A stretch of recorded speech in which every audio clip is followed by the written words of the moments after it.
Hi, it's Alexis Hasselberger, time management and productivity coach. Have you heard of this concept called spare time? Have you wondered how you get it, how you access it? I was thinking about this the other day because a friend and I were playing phone tag. We'd been going on for a few days. We hadn't gotten in touch with each other. And he left me a message. And in that message, he said something about, I really want to talk. I just really don't have any spare time. And it just stuck with me because nobody has spare time, right? Spare time is not really a thing that exists, especially for those of us with lives and jobs and kids and like just a lot of things going on. Spare time just doesn't seem like something that anyone has access to. But that doesn't mean that you can't do the things that you enjoy and make time for the things that you enjoy. So I just was thinking about this concept of, spare time and what it really means, right? I know what my friend meant. He didn't mean like he has no time at all. He just meant he's very busy, he has a lot of obligations. It doesn't feel as though there's a lot of time that he can use discretionarily, right? But still, I was thinking about this because when we think about our time, we often think, I would do X if I had time, right? I would exercise more if I had time. I would read more if I had time. I would play more if I had time. I would, spend more time with my friends and family if I had time. And the reality is that time just isn't going to show up on our plate. Like, I can't imagine a day where you're going to be like, well, all the work is done. So now I get to play. Now I get to do all of the fun stuff. We actually have to make that time, and we have to make it right now for ourselves if we want it, because it is not just going to show up one day. And so does that mean that we might have to make some trade-offs? Yes, it most certainly does, right? There will always be a trade-off in terms of how we spend our time because we have to spend it somehow. And so we're going to be doing it one way versus another. But I want to share with you some of the trade-offs that I think about in my life, because while I don't think that I have spare time, I do have a lot of time for myself that I make intentionally. And so I want to show you what some of those trade-offs look like. So here's one of them. It's my kids' responsibility to clean the kitchen, right?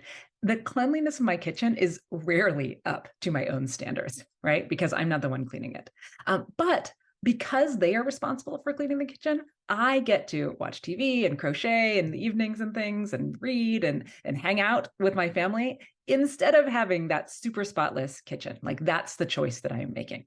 Could I choose to have the spotless kitchen if I were to come in and, either do it myself or to spend a lot more time giving feedback? I mean, I do give some feedback, of course. Yeah, I could do that, but I would get less time for myself. So that's not a trade-off I want to make. Now, here's another trade-off, right? I'm not available to my clients in the evenings or on weekends or when I'm on vacation, right? And I think that they would certainly like that if I were available and make things easier for them.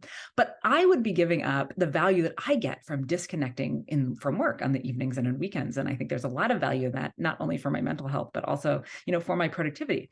I enjoy being disconnected, but I also think it makes me better at doing my job, at being available to my clients during the time that I am available to them, because I can give them my all during the times that I want to, right?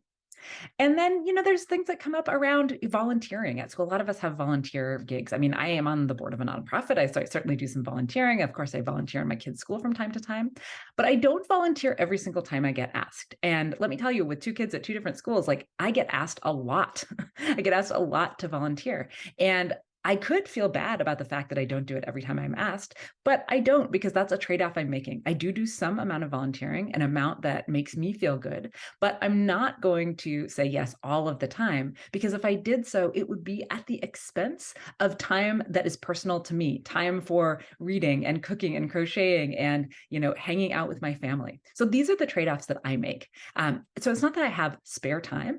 It's just that I am choosing some things over other things. And you can do this too. So if you are feeling like you just have no spare time, you have no time for yourself, I want you to think about what are some small trade-offs, even just one small trade-off that you could make in your life to give you a little bit of that time freedom for yourself, by giving up something else, right? And it is always a trade-off. There are no easy decisions. This is why prioritization is hard, but you can do it. And I'm going to argue that you will get a little bit more enjoyment out of your life if you make time for some of the things that matter a lot to you, that make you feel good, that help you enjoy the day, even if you still have tons of work to do, even if your house is not spotless, even if all those other things. Because we don't just have time fall on our laps. We have to make the time. And that's kind of the harsh reality of it. But once you do that, once you kind of get over that hurdle of realizing that it's up to you and you have agency here, you get a lot more enjoyment in your day to day life.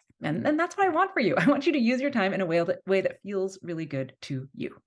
Now, if you like this content, if you want more of it, please make sure to subscribe so it'll pop up every week for you.